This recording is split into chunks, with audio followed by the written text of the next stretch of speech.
Ja, hallo, willkommen zu meinem Video.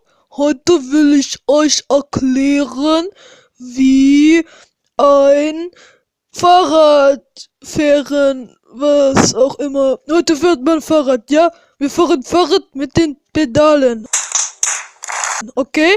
Ja, Fahrradfahren hier. Ja, ihr trampelt, dann fährt ihr und diese Schuhe da, die werden euch dabei helfen.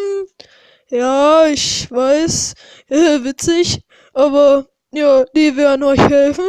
Und ja, ich wollte sagen, naja, dass diese Schuhe sehr, sehr teuer sind. Also wenn ihr Hartz IV seid oder irgendeine so eine Scheiße, keine Arbeit hat oder so, keine Ahnung, dann könnt ihr sie euch einfach klauen. Habe ich mich gestern geklaut. Ja, die sind gut zum Fahrradfahren da.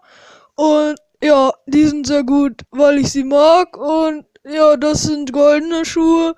Und ja, ja, gut, ja, sehr schön. Ja, die sind gut. Ja, und ich mag sie.